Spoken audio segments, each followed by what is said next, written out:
É um prazer estar aqui para a gente conversar entre classificação de risco. Eu não vou trazer para vocês nenhum modelo de classificação de risco, está muito bem descrito na nossa literatura, né? Nas buscas que a gente faz com muita facilidade. O que eu quero é fazer uma reflexão com vocês sobre a nossa história, como se utiliza, os locais que a gente pode utilizar, a classificação de risco, o que significa esse acolhimento e tudo mais. Então, eu vou colocar aqui alguns slides, né, que eu preparei para a gente fazer essa conversa.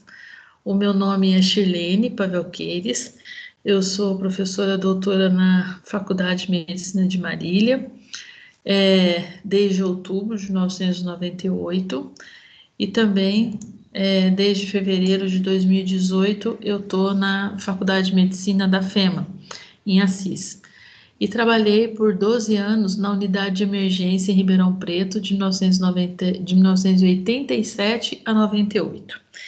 Bom, sobre essa reflexão, vamos pensar um pouquinho desde quando começa a aparecer essa necessidade, né? E triagem, ela começou a acontecer no século XIX, nos campos de batalha, quando os americanos começaram a ordenar, né, a classificar essas pessoas para os atendimentos ali dos feridos de guerra. É muito difícil a gente pegar um modelo usado no campo de batalha e querer transportar para um pronto-socorro. Essas tentativas que às vezes são feitas e é lógico que não tem o menor produto, né? Então a gente vai conhecer um pouco alguns modelos que estão aí no mundo, que são muito respeitados, que são modelos oriundos de conhecimento científico, né? De ciência. Então, um deles é o modelo australiano de triagem. É um modelo que parte da identificação, da queixa, da história pregressa, dos achados clínicos. Então, é necessário fazer uma anamnese, né, voltada, lógico, para a queixa principal ali da pessoa, e aí se categoriza tudo isso, né, e inicia uma classificação de risco sobre os riscos para a vida dessa pessoa. Um outro modelo que existe desde 1994 é o modelo de Manchester, onde a gente identifica a queixa principal da pessoa, né? E a partir dessa queixa, o enfermeiro segue um fluxograma que já está construído em formas de um protocolo, né? É, isso está instalado nos nossos computadores através de softwares e o enfermeiro digita a queixa principal desse paciente, aí se segue um fluxograma. Esse fluxograma vai trazer para a gente a classificação do risco para essa pessoa, para a sua vida. Então, por exemplo, se o paciente foi vítima de uma agressão, se ele tem uma alergia, se é um bebê que está chorando, então para cada uma dessas situações existe um fluxograma. Aqui é só para vocês terem uma ideia como a coisa se constitui. A gente clica no fluxograma e ele vai gerar para a gente algumas informações que têm que ser coletadas e colocadas ali nesse programa, e aí se chega a uma classificação.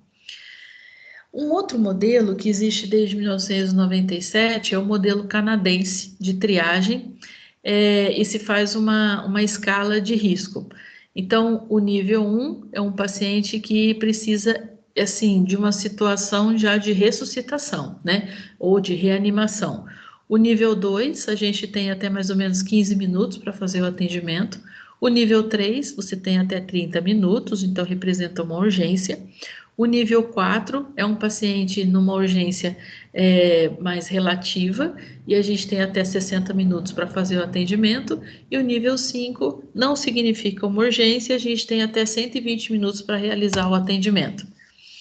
Um outro modelo é o modelo norte-americano, que foi realizado pela Agência Norte-Americana para Qualidade e Pesquisa em Cuidado da Saúde, e aí a gente tem esse índice de gravidade da situação de emergência. Inicialmente, é separado os que não podem esperar daqueles que podem esperar. Para aqueles que não podem, até os que podem, os enfermeiros realizam uma triagem e determinam o grau e a necessidade de recursos para se atender esse paciente. O índice baseia-se na condição física, na necessidade comportamental e psicossocial, bem como os fatores que influenciam o acesso dessa pessoa aos cuidados de saúde. Então, isso é colocado numa planilha, né? E se chega a um índice. Muito bem. Eu coloquei aqui, então, esses 4 modelos: Manchester, australiano, canadense, esses 3 modelos, e as condutas para cada um deles. Então, você tem aqui o nível 1, que é o paciente que seria classificado na cor vermelha, para Manchester, é um paciente de categoria 1 para o modelo australiano, e um paciente também de categoria 1 que necessita de reanimação. A conduta é um paciente que precisa de uma avaliação médica imediatamente. O nível 2 é um paciente que Manchester considera como laranja, é uma categoria 2 para o modelo australiano e uma emergência para o modelo canadense.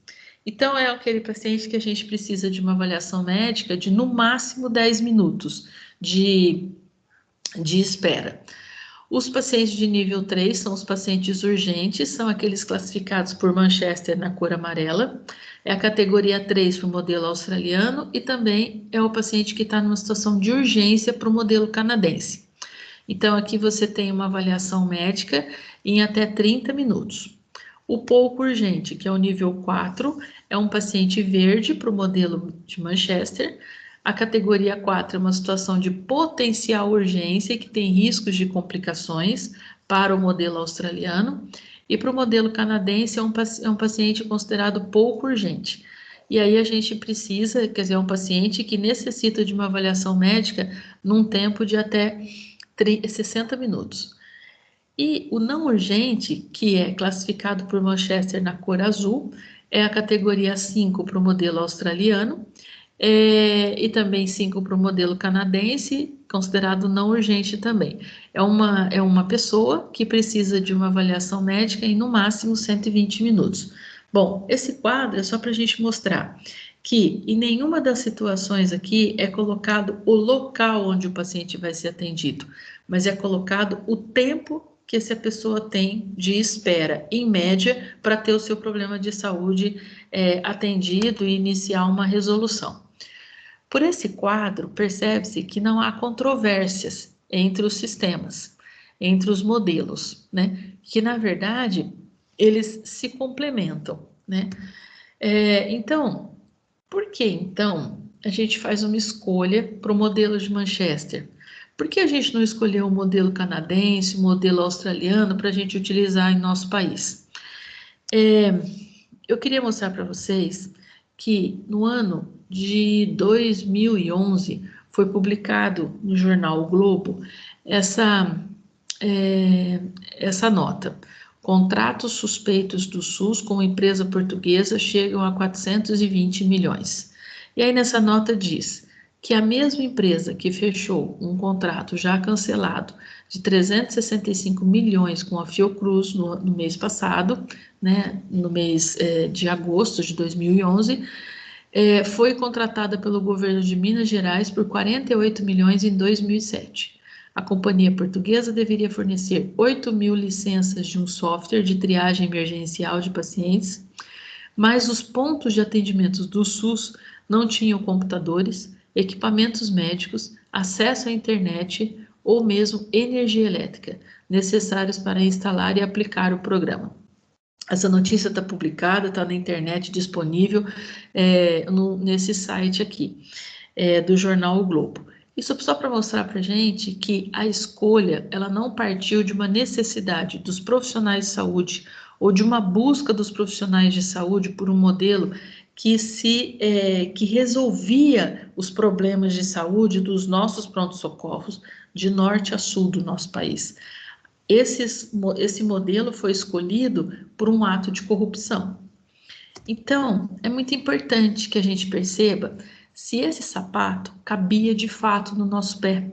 O que significa Manchester diante da nossa realidade brasileira, da realidade da nossa diversidade que vai de norte a sul, né? O que significa o modelo canadense, ou o modelo australiano, ou o modelo americano, ou até mesmo modelos que a gente tem muito bem descritos dentro do nosso país, como, por exemplo, o modelo do Hospital Odilon Berrens de Belo Horizonte, que está muito bem descrito na internet. Por que é que a gente não partiu desses modelos que podiam tá colocando um protocolo muito mais dentro das nossas realidades? Manchester, Canadá, Austrália, Estados Unidos, nada desses lugares representam qualquer cidade do nosso país, né? São realidades completamente diferentes. Aqui, só para a gente ter uma ideia, a gente tem uma diversidade muito grande. Tem uma foto aqui de um hospital privado, né? A entrada do Hospital Sírio-Libanês. Tem uma foto aqui de uma unidade que foi fotografada no Nordeste, por nós mesmos, né, por mim mesmo, e aqui nessa placa está dizendo que aqui trata-se de um posto de saúde da família, o PSF de Puxim, e nessa faixa vermelha está escrito que essa obra está sendo construída com recursos próprios do município. Quer dizer, olha que diferença, né? E aqui embaixo a gente tem um pronto-socorro desativado há um ano, um prédio do pronto-socorro de Sumaré vira ponto de uso de drogas. O local foi fechado após a estrutura ser comprometida por um temporal em 2010. Então, veja bem, a gente tem situações muito adversas que comprometem muito a nossa realidade, que são muito diferentes, por exemplo, de Manchester, que é uma cidade do Reino Unido com 3.600.000 habitantes, onde 80% dos seus problemas de saúde são resolvidos na atenção básica. Outra coisa muito interessante que se faz aqui, que eu queria fazer uma reflexão com vocês, que se vê muito aqui no Brasil, é que a gente pega um modelo que está colocado enquanto ciência, que foi produzido, validado, e a gente faz adaptações, muitas vezes, muito levianas. A gente não tem o dinheiro para colocar o software, a gente dá na mão do enfermeiro uma prancheta. Nessa prancheta, ele coloca um papel, onde ele faz perguntas para o paciente. E aí ele usa a seguinte frase: aqui usamos o protocolo de Manchester modificado. Modificado por quem? Pela realidade daquele hospital que está colocando ele em prática. Modificado sem ciência, sem teste, sem validação, né? Isso é muito leviano, né? Outra coisa, adaptamos Manchester de 5 para 4 níveis. Outra coisa muito absurda, se o original traz 5 níveis, que estudo científico a gente fez para adaptar para 4 níveis de cores, né? Outra coisa importante é que isso aqui é uma foto que eu fiz de um banner que está num pronto-socorro. Aqui está escrito: emergência, casos muito graves, atendimento imediatíssimo, serão encaminhados para a sala de urgência. O laranja, atendimento imediato, serão encaminhados para a sala de atendimento.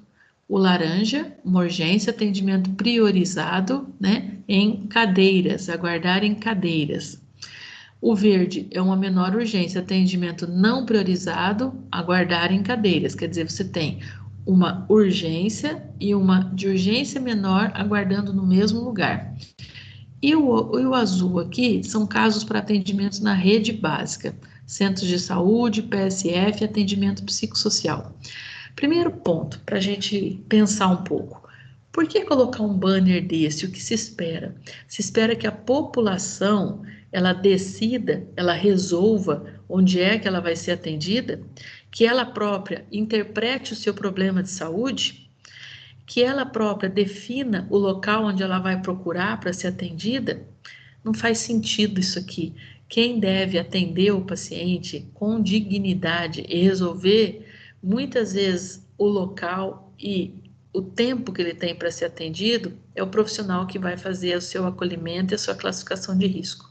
Outro ponto importante, que dos 4 modelos que eu acabei de mostrar para vocês, americano, canadense, australiano, e o modelo de Manchester, em nenhum deles se dizia o local onde o paciente seria atendido. todos eles traziam o tempo que o paciente tinha para ser atendido. Então, são adaptações que nós fomos fazendo no nosso país, mas sem ciência envolvida nisso tudo, né? Aqui diz que pacientes classificados nas cores verdes e azul podem ser atendidos em unidade básica. A outra dizia que era só o azul, né? Mas veja bem, de novo, né, chamando a atenção, que o protocolo, ele não define o local para atendimento, mas o tempo. Então, assim, quando se coloca uma placa dessa, um banner desse no pronto-socorro para que o paciente leia, o que se espera? Que ele decida que local ele deve procurar? Isso não é SUS. SUS tem um princípio que é a universalidade. O paciente tem o direito de ser atendido, né? Outra questão importante é, por que a gente classifica risco? Porque a gente está garantindo, né, que o paciente seja atendido com equidade, quer dizer, que seja priorizado aquelas pessoas que têm muito mais necessidade do que outras pessoas. Isso não quer dizer que as outras não devem ser atendidas naquele serviço. Outra coisa interessante, eu encontrei na busca no site da rede Humaniza SUS, a definição, por exemplo, de gravidade por diagnóstico, mas diagnóstico médico. Então, por exemplo, pacientes com fraturas anguladas são consideradas amarelas. Se eu partir do princípio que quem faz uma classificação de risco é um enfermeiro, que na classificação de risco a gente não tem o recurso do diagnóstico e nem o recurso da imagem, por exemplo, para definir se aquilo é uma fratura angulada. Não tem o médico presente e a gente precisaria de um atendimento para chegar na definição desse diagnóstico de uma fratura angulada ou de uma luxação para dizer que o paciente é amarelo. Isso é completamente equivocado, né? Por exemplo, paciente com enxaqueca, outro diagnóstico médico, considerado verde. Depende da nota que o paciente dá para essa, de como ele qualifica essa dor dele. Distúrbio neurovegetativo, diagnóstico médico, considerado na cor verde.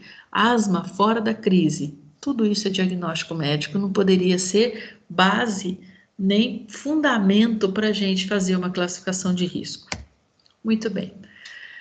Continuando a nossa reflexão, vamos pensar o seguinte: esses pacientes estão chegando num serviço de urgência, ou numa unidade de saúde da família, ou num atendimento, num pronto atendimento. Esses pacientes, primeiro, eles procuram o serviço onde ele vai ser atendido. Quando ele procura esse serviço, ele tem uma queixa aguda. E para o paciente, existe um conceito de urgência, que é o conceito sob a ótica do usuário. E existe um conceito de urgência do profissional que ali trabalha. Esses conceitos, eles têm conflitos entre eles, porque uma coisa é o paciente sentir na sua pele o que está acontecendo com ele, né? Outra coisa é a visão do profissional. Desde a década de 80, que os livros que caracterizam e que conceituam urgência trazem no seu conteúdo que a gente tem que levar em consideração o conceito de urgência que esse paciente tem sobre ele, tá certo? Sobre a sua situação, tanto ele quanto a família. Então, aqui a gente tem um conflito de conceitos. Muito bem. Aqui, eu queria chamar a atenção numa busca que a gente fez no livro da Armelle Jacquemot, uma francesa que esteve aqui no Brasil fazendo uma tese de doutorado onde ela procurou conceituar a urgência sob a ótica do profissional de saúde que trabalhava em determinados locais onde ela investigou e o conceito de urgência sob a ótica do paciente. Então, eu selecionei algumas frases que eu achei muito interessante no livro de Armelle, que diz: o médico do pronto-socorro diz o seguinte: falta de ar na linguagem popular, na linguagem médica é dispneia, é uma urgência, até uma emergência. Desmaio, se for uma criança, é uma urgência, porque a criança não finge. Já no adulto não diria a mesma coisa, eles fingem e dissimulam. É um conceito de urgência completamente equivocado, e que vem carregado de preconceitos. Assim é difícil, né? Uma outra forma da gente caracterizar tá aqui nessa frase da enfermeira do pronto-socorro. Emergência é assim: o paciente chegou inconsciente e tem uma escala de Glasgow, quando é inferior a 8, é que o paciente precisa de emergência, tem que fazer todas as manobras até fibrilação. Cólica renal, dispneia, epilepsia, depende do exame que vai ser feito. A cólica renal pode ser um cálculo pequeno e já acabou. Nesse caso, ela é eletivo. Mas se for uma pielonefrite, isso pode ser uma emergência, porque vai para uma cirurgia. O paciente quer a prioridade para uma febre, não sabe o que é emergência. Na sala de espera, eles aguardam e acham que é demais, não conseguem entender. E esses dois conceitos, diríamos que são dos profissionais mais conceituados, né? Que são pessoas que passaram por uma universidade e que deveriam ter um conceito da urgência. Aí, para seguir, deixa eu mostrar para vocês que na linguagem da recepcionista do pronto-socorro, quando a Armelle fez essa coleta de dados para sua tese de doutorado, ela, no pronto-socorro, a gente tinha aquele vidro separando, né, o usuário ou o paciente da recepcionista. E ela tinha que falar por um buraquinho ali naquele vidro. Então, o paciente ela diz, eu já sei quem eu vou levar lá, dentro da sala de urgência, e quem fica na sala de espera. Cólica de rim, sutura, entra direto, por mais leve que seja. Cólica de rim é um diagnóstico médico, né, que é incompatível para a profissão de uma recepcionista de um pronto-socorro. Uma outra questão aqui, um outro exemplo, né, é que um senhor chega acompanhando a sua esposa e diz para a recepcionista, ela tem problemas de intestino preso, onde encontra o médico? E a recepcionista diz, aqui é um pronto-socorro, só se for grave, se não, agenda no posto de saúde. Aqui quem vai atender é um clínico geral e lá um especialista. O homem sai acompanhando a mulher e a recepcionista comenta com a pesquisadora. Eles não sabem, acham que o pronto-socorro vai resolver tudo. Aqui ainda a gente tem uma situação muito grave, porque ela acabou induzindo que o marido levasse a mulher embora do atendimento, e ainda com uma justificativa muito mentirosa, do tipo, quem vai atender na unidade de saúde é um especialista. Então, uma informação falsa, uma informação mentirosa que induziu a pessoa a cometer um erro, né? Essas coisas também são muito comuns no nosso país, né? A porta de um pronto-socorro fechado, dizendo que o atendimento está suspenso. E aqui numa placa menor diz que é melhor procurar um outro atendimento porque isso está suspenso assim, por um tempo ainda indeterminado. Outra coisa interessante para a gente refletir um pouco é quem é esse profissional de saúde que deve fazer a classificação de risco. Então, assim, primeiro, são pessoas do nível universitário, com nível superior, médicos ou enfermeiros. Técnicos de enfermagem não fazem classificação de risco, não dispensam pacientes. Enfermeiro não dispensa paciente, apenas classifica o seu risco para a vida. Médicos não são bons classificadores de risco, por quê? Desde o primeiro momento em que um estudante de medicina pisa na academia, ele já vem buscando compreender os dados que ele coleta, fazer um raciocínio clínico para dirigi-lo a um diagnóstico médico. Para se fazer um diagnóstico, é preciso fazer uma história bem elaborada, um exame físico, percebe? Por um bom médico, quando colocado numa classificação de risco, ele afunila a classificação. Se o paciente já está dentro do hospital, se o paciente já está dentro de uma unidade de atendimento, ele já é responsabilidade daquela unidade. E se a gente começa a demorar demais para fazer a classificação, que vai acontecer? Muitos pacientes estão na sala de espera, são classificados por ordem de chegada, porque nem o porteiro, nem a recepcionista que fez a primeira ficha tem condição de priorizar. Quem vai fazer essa priorização seria o médico. Então, ele afunila e a gente tem riscos que pacientes que estão aguardando pela classificação tenham seus problemas de saúde piorados, né? Representando às vezes até um risco de morte. Mais complicado ainda é que o médico da classificação, quando ele é muito comprometido, muito competente, ele acaba pensando, por exemplo, em medicar o paciente para que ele aguarde um atendimento. Nessa conduta de medicar, isso já configura um atendimento médico. Às vezes ele quer dispensar o paciente, mas medicar antes que isso aconteça. Então, isso já se configura num atendimento médico e não numa classificação de risco. Em todos os modelos que eu coloquei aqui para vocês, modelo americano, canadense, australiano e os colocados aqui no nosso país, sempre o enfermeiro é o profissional apontado para fazer a classificação de risco. Por quê? Enfermeiro não precisa fazer o raciocínio para chegar a um diagnóstico médico, não precisa e não deve, não é o seu papel, mas é um profissional qualificado para definir, através de uma história breve, de um exame físico focado na queixa e de uma coleta dos sinais vitais, identificar a gravidade da pessoa. Então, em todos os modelos, o enfermeiro está colocado como esse indivíduo capaz de fazer a classificação de risco.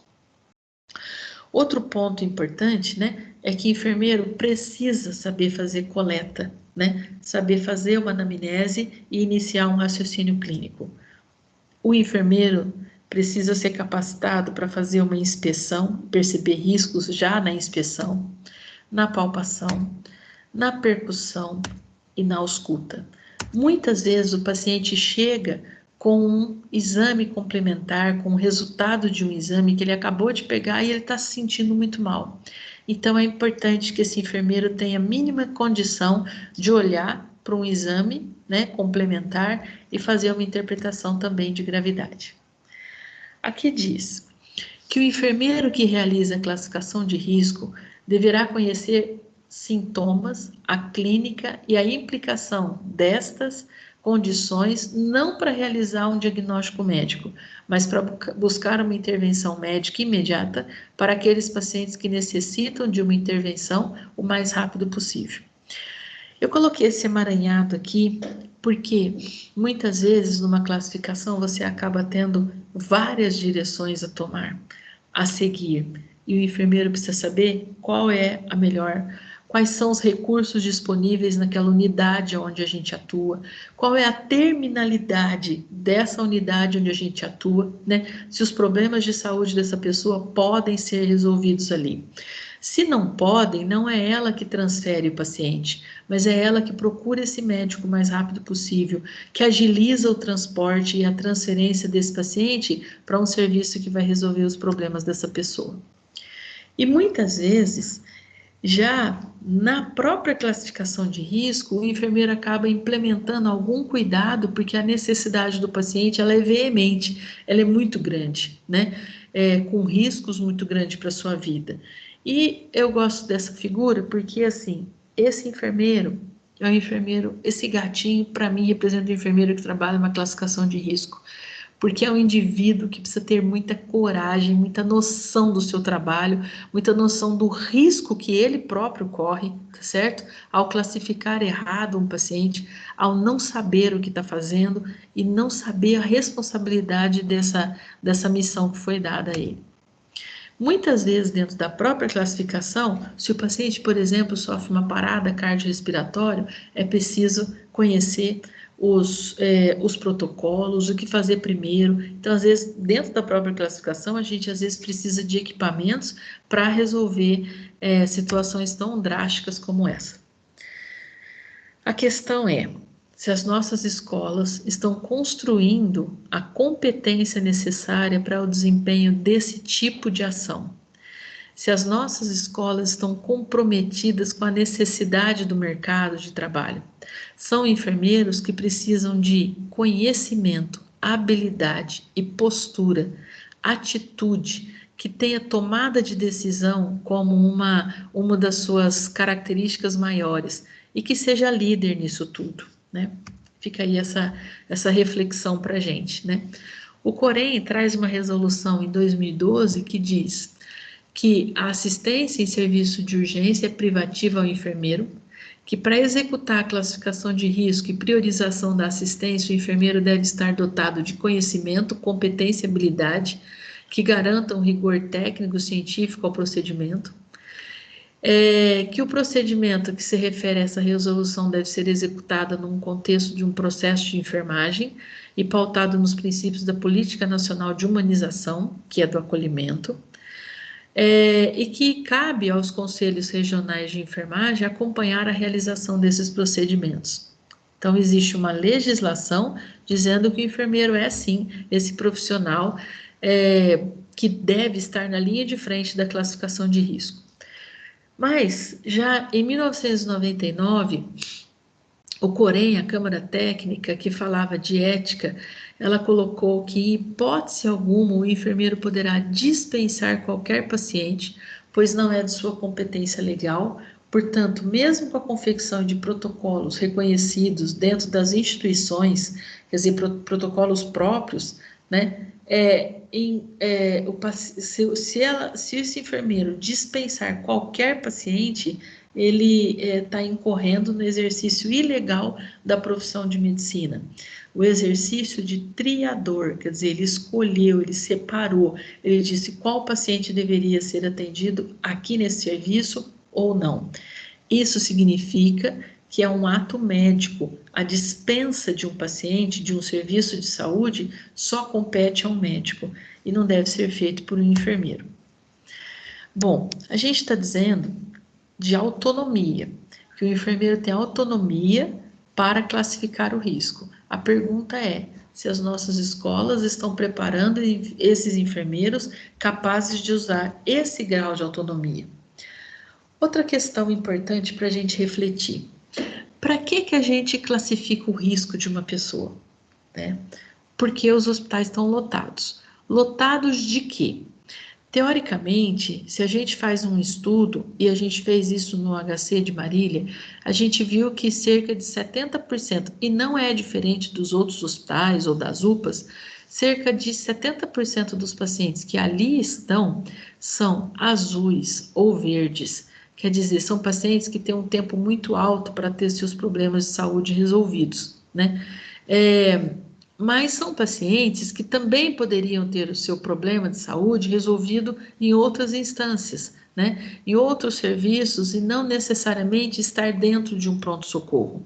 Então, o que acontece no nosso serviço?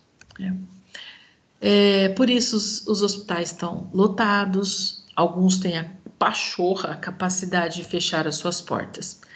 Vamos refletir um pouco por isso, porque os hospitais estão superlotados. Primeiro, porque a porta de entrada dos nossos prontos-socorros ela é gigante. E a porta de saída ela é muito reduzida. O que significa isso? Os pacientes chegam por conta própria, mesmo sem ser referenciado.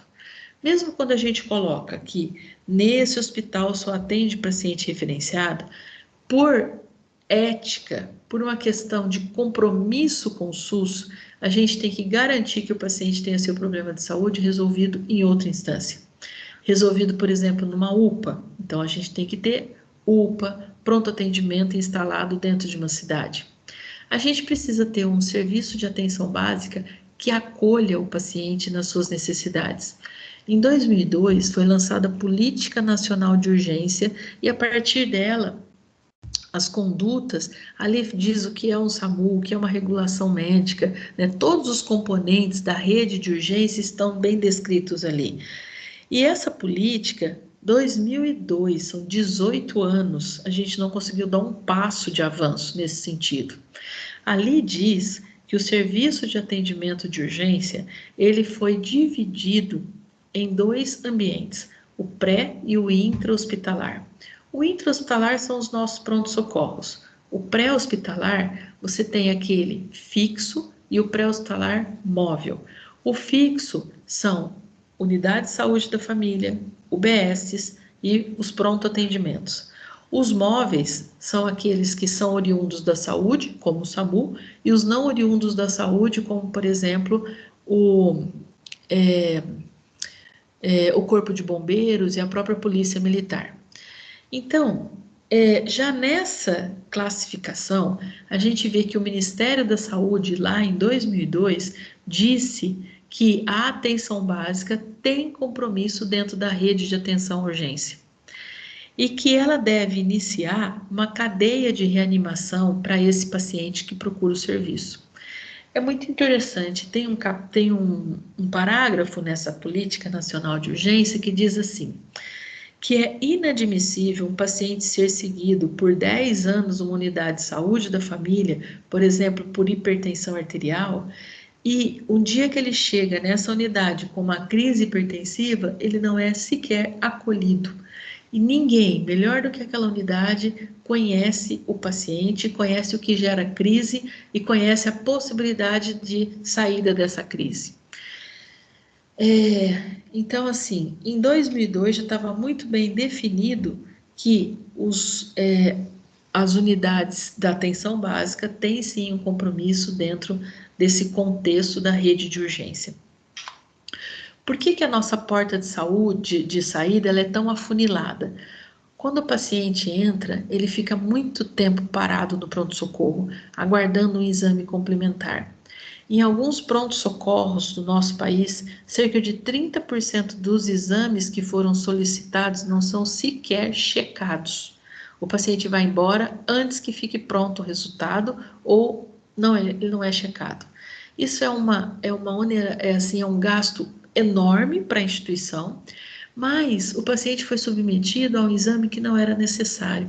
Muitos pacientes desistem daquele atendimento, vão embora antes que ele acabe. Então, assim, a gente já onerou demais o serviço. O paciente fica parado aguardando uma tomografia, às vezes mais de um dia. O paciente fica parado no pronto-socorro aguardando vaga no centro cirúrgico, vaga na UTI, vaga na enfermaria ou um procedimento que ele deve ser submetido. Por isso, o pronto-socorro ele é o meio do sistema. Por isso ele é o maior observatório do sistema. E o paciente não consegue caminhar para frente. Então ele fica represado ali dentro. Isso também por uma questão de logística no processo de trabalho das nossas unidades dos pronto-socorros. Bom, como é que a gente tenta resolver um lugar tão caótico como esse? Alguns serviços colocam na porta de um pronto-socorro um porteiro bem marrento, marrudo, quer dizer, um indivíduo que já impõe medo com a sua própria postura. E coloca cartazes do tipo, aqui só referenciado. Depende, o paciente tem uma outra porta para resolver o seu problema de saúde? A gente pode entrar nessa discussão do referenciamento. Se a gente não garantiu que ele seja atendido em outros lugares, o referenciamento não funciona, né? É muito comum a gente encontrar em pronto-socorros cartazes desse tipo. Desacato ao funcionário público tem pena de detenção de 6 meses a 2 anos, ou multa. Quer dizer, é um cartaz ameaçador, que se o paciente estiver descontente, ele precisa ler esse cartaz, que ele pode ser preso se ele ofender alguém aqui dentro. Ofensa não é bem-vinda mesmo, mas a gente precisa entender a que ponto a gente chegou de fechar as portas no rosto das pessoas que precisam de serviço. Então, é muito interessante a gente definir áreas, né? Então, por exemplo, pacientes vermelhos vão ser atendidos em salas de emergência, mas aqueles pacientes amarelos precisam ter muito bem definido onde eles vão ser atendidos. E pacientes verdes e azuis precisam ter uma área específica e precisa ter um médico ali muito competente, um clínico que seja muito competente, que atenda o paciente o mais rápido possível para desafogar o próprio pronto-socorro. Que atenda o paciente verde, que não leve 4 horas para atendê-lo, ainda que o protocolo diz que a gente tem 120 minutos, a gente não deve levar tanto tempo assim, porque o paciente pode ter a sua condição piorada, porque está com fome, porque já andou muito dentro do sistema e não encontrou resposta, porque o seu estresse está muito grande, né? Então a gente deve atender esse paciente o mais rápido possível também, ainda que seja um paciente com uma clínica caracterizada como verde, certo? E resolver rapidamente os problemas desses pacientes, dispensá-los, reencaminhá-los, tá certo? Então precisa ser um clínico que tenha segurança para fazer os atendimentos e às vezes até medicar o paciente o mais rápido possível. Então, o que faz um acolhimento, uma classificação de risco numa instituição? Ela reorganiza o serviço de saúde a partir da problematização dos processos de trabalho, quer dizer, como as pessoas estão trabalhando, quantos cafés se tomam num plantão, né? Quantas pessoas precisam para existir num plantão? Quantos médicos? Quantas salas de atendimento, né? Os pacientes verdes precisam mesmo ficar tanto tempo parado ali dentro? Muitos pacientes se tornam amarelos pelo tempo que ficaram aguardando, cerca de 3, 4 horas, né? E exige muitas vezes, é um espaço que existe uma intervenção de uma equipe, e de uma equipe multiprofissional. É preciso ter ali psicólogos, assistente social, muito importante a presença de um assistente social num ambiente como esse, né? Encarregado de escutar e tentar resolver os problemas dessas pessoas. Exige uma mudança estrutural na forma de gestão da unidade, ampliando os espaços de escuta, espaços democráticos, espaços de discussão e de decisão. É preciso ouvir o que os funcionários sentem. É preciso pensar num serviço humanizado, não só em relação ao atendimento do paciente, mas também humanização da própria gestão. E é preciso ter uma postura de escuta e de compromisso que dê respostas. Bom, pensando também, convidando vocês aí, continuando nessa reflexão, eu queria dizer assim para vocês: por que a gente coloca uma classificação de risco? Porque dentro de um pronto-socorro tem pessoas com todas essas variações de clínica. Mas por que pacientes azuis e verdes procuraram o pronto-socorro e não procuraram um outro serviço, talvez até mais próximo da sua casa? Por que está tudo nessa salada, né? Num lugar só? Porque falta regulação. Eu coloquei aqui uma figura que caracteriza muito bem a questão da regulação médica, que o serviço de regulação, o serviço respeitado de regulação médica, é aquele que cobre 100% da sociedade. Que todos os pacientes que pensarem em sair de casa para resolver um problema de saúde, ligue primeiro no serviço de regulação. Vai ser atendido por uma TARM, uma técnica ou uma telefonista auxiliar de regulação médica, que passa essa ligação para o médico. Esse médico precisa ser um clínico que tenha um domínio muito grande do seu papel. Nessa charge, o médico tem um estetoscópio colocado ali no telefone, porque ele vai ouvir aqui coisas muito figuradas, né? Por exemplo, a regulação vai acabar respondendo para o paciente, dando visibilidade para ele. Esse médico vai desenhar para esse paciente o caminho que ele deve percorrer dentro da rede de atenção à saúde. Se ele deve procurar a unidade mais próxima da casa dele, uma USF. Então, esse médico, ele precisa conhecer quais são os recursos sociais, quais são os recursos terapêuticos, quais são os recursos de transporte, qual é a malha viária que corresponde até chegar nesse paciente e conhecer, por exemplo, quem são os plantonistas de uma UPA, tá certo? Se eles resolvem os problemas das pessoas. Esse médico, esse serviço de regulação é autoridade dentro do serviço, dentro do sistema de atendimento às urgências. Urgências pensando em pacientes que têm casos agudos ou reagudizados de situações crônicas. Uma outra coisa que tem nessa portaria desde 2002 é que ali está posto a questão da construção do complexo regulador. É uma proposta muito inteligente, muito assertiva, mas de muito desafio. Então, é muito comum as pessoas terem dúvida assim: a população deve ligar para o bombeiro ou para o SAMU? A população não precisa saber para quem ela tem que ligar, ela precisa ligar e pedir ajuda. Para quem ela vai ligar não é problema dela. Vocês imaginam que nós estudamos tantos anos e às vezes numa situação em que a gente tem um envolvimento emocional muito grande com aquela urgência, a gente tem dúvida para onde a gente deve ligar. Então, imagina se um paciente que está totalmente envolvido naquele contexto deve saber isso. Ele precisa saber pegar o telefone e conhecer qualquer número, que seja 193, 190, que seja 192. E a hora que a sua ligação cair, ela cai num contexto, num complexo, que está representado pelo Corpo de Bombeiros, ali tem representante da polícia, representante do SAMU, do 192, e tem também o regulador dos leitos de urgência.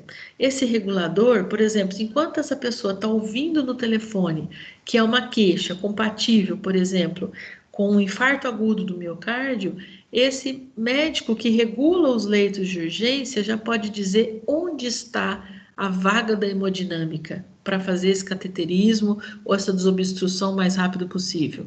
Onde está o leito de UTI para esse paciente, para que ele não fique caminhando dentro do sistema e retardando o seu atendimento. Mas a gente não conseguiu avançar muito no Brasil nesse sentido, né? Tem algumas capitais que chegaram a construir prédios de 6 andares e cada andar uma regulação. Não é nada disso. Um complexo regulador, as pessoas estão num plano horizontal compartilhando recursos para resolver os problemas de saúde das pessoas. Outra questão importante é a classificação de risco, ela só pode ser usada em pronto-socorro? Não. Originalmente, ela foi pensada, né, naquelas datas que eu coloquei para vocês, porque os pronto-socorros estavam superlotados e a lógica que se utilizava era atender o paciente por ordem de chegada. Isso não atinge o que a gente precisa no SUS, que é chegar ao objetivo de colocar a diretriz da equidade em prática. Mas a gente pode pegar um projeto do pronto-socorro e tentar colocar na atenção básica? Com certeza. A gente não deve colocar um modelo para atenção básica, um modelo para UPA, um modelo para o pronto-socorro. O que existe em muitas cidades é que as pessoas pensam os seus modelos completamente isoladas do contexto. Então, o pronto-socorro se fecha e cria um modelo que não conta para ninguém. A UPA se fecha, cria um modelo próprio. E a atenção básica pensa no modelo para ela. O tempo de atendimento ele é o mesmo. Se eu tiver um paciente vermelho chegando lá na unidade de saúde da família, o paciente acabou de ser atropelado na porta da unidade, ele tem que ser acolhido, colocado numa prancha, imobilizado, colocado dentro da unidade de saúde e começar a tal da cadeia de reanimação. Porém, na atenção básica, leva-se em consideração mais uma informação, que é a questão da vulnerabilidade. Então, por exemplo, um paciente procura uma unidade, vamos supor que a paciente é sabido naquela região, naquele território, que a paciente tem vários parceiros sexuais, é uma paciente que não usa, muitas vezes ela não aparece na unidade de saúde para motivo algum, não tem vacina em dia, é uma paciente que não tem vínculo com a unidade. Num determinado momento, ela resolve chegar na unidade às 4h30 da tarde, às 16h30, e ela resolve colher um Papa Nicolau. Se a gente dispensar essa paciente, ela não volta mais.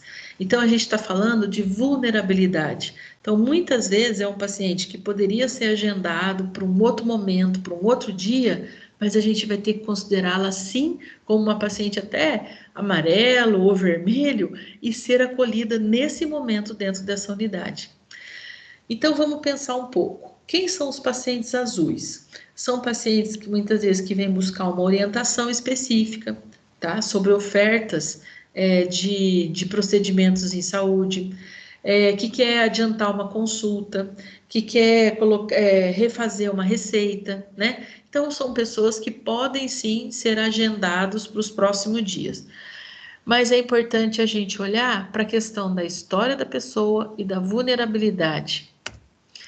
Os pacientes verdes são pacientes que, de preferência, sejam atendidos no mesmo dia. Ele tem um risco baixo ou ele não tem risco, mas ele tem, por exemplo, uma vulnerabilidade importante. Ele é uma situação que precisa ser manejada no mesmo dia.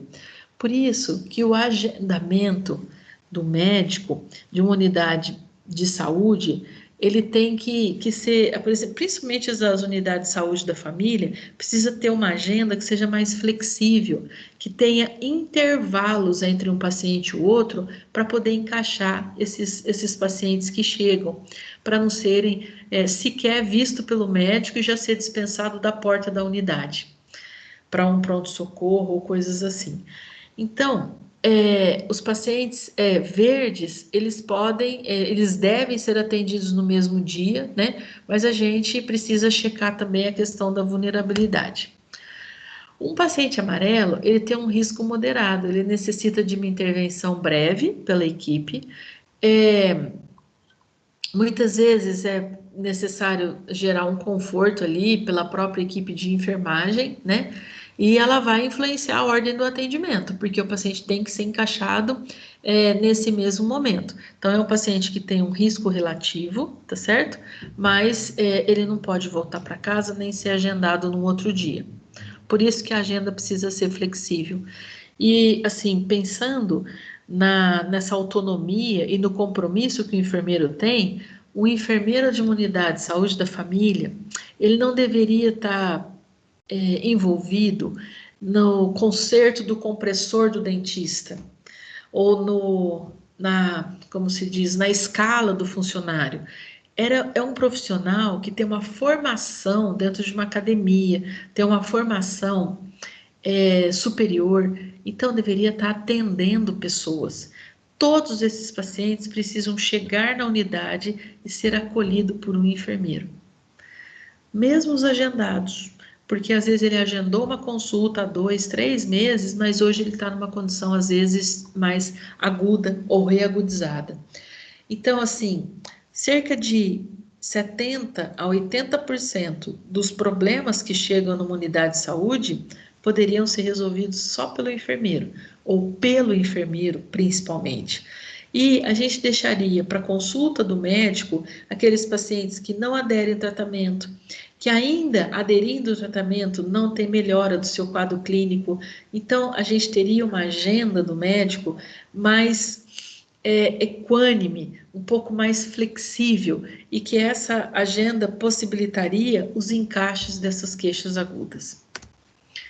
E por fim, o paciente vermelho chegando numa unidade de saúde é o mesmo paciente vermelho que está chegando na UPA, que está chegando no pronto-socorro, e precisa de um atendimento imediato e obrigatoriamente com a presença do médico. Bom, por fim, a gente precisa pensar um pouco que a gente está envolvido há muitos anos na necessidade da construção dessa rede que se chama Rede de Atenção à Saúde. O paciente precisa ser classificado e caminhar dentro dessas redes. Eu gosto muito das colocações de Aparecida Linhares Pimenta, que diz que desde o início da construção do SUS está colocado o desafio de se trabalhar em redes integradas de saúde. Integrada. Cada nozinho desse tem uma finalidade. Um nó desfeito, a gente tem um peixe escapando pela rede, um paciente que não é acolhido. A ideia de rede está implícita lá nos princípios do SUS. A rede de atenção à saúde é fundamental para garantir acesso universal dos cidadãos aos serviços e ações de saúde de acordo com as suas necessidades. Redes, em essência, corresponde à articulação entre os serviços. Eu coloquei aqui esse quadro de Fernando Cojo, que se chama Pessoas Conversando. As pessoas precisam se conversar. Quem são as pessoas? os profissionais de saúde. Acima de tudo, médicos e enfermeiros precisam se conversar em diferentes serviços para resolver os problemas de saúde das pessoas. Os usuários do SUS caminham nessas redes buscando atender às suas necessidades de saúde. E muitas vezes eles caminham em desespero, caminham sem nenhuma orientação, com as portas se fechando na sua frente. A efetividade da rede de atenção depende da compreensão e apoio dos usuários do SUS para com os fluxos e articulações da rede. Muitas vezes, a construção desses fluxos são feitas ainda de forma hierarquizada. Quer dizer, os serviços hospitalares gerando esses fluxos, mas na forma de se defender, de se proteger da chegada desse paciente, travando as suas portas. Isso não é construção de fluxo, muito menos de fluxo que atenda aos princípios do SUS. E os usuários precisam ser sujeitos na construção dessa rede. Então, a gente precisa construir um fluxo com a participação dessas pessoas. Qual é a base que se pretende formar uma rede de atenção à saúde? Qual é a base que se pretende construir a competência desses profissionais médicos e enfermeiros, né? Precisa ter uma sustentação. Uma sustentação se chama clínica ampliada, que está colocado pelo Ministério da Saúde desde 2004. Clínica ampliada tem como princípio assumir um compromisso ético com essa pessoa. Se eu disse que ela não vai ser atendida aqui nesse hospital, quer dizer, o médico, né, tá fazendo uma contrarreferência, a gente precisa garantir que algum serviço vá atender essa pessoa. E aí, a hora que a gente tem certeza de que o trabalho está bem feito, a gente troca aquele cartaz, né, de ameaça de prisão ao desacato ao funcionário por um cartaz que se chama Os Direitos do Paciente. A gente não tem medo que ele leia sobre os seus direitos, né, porque a gente tem certeza de um trabalho bem feito. É isso que eu tinha para dizer para vocês, né, sobre classificação de risco. Quero agradecer muito essa oportunidade e me coloco à disposição de vocês para que a gente possa discutir esse tema a hora que vocês acharem importante e a hora que vocês quiserem que isso aconteça. Muito obrigada mais uma vez.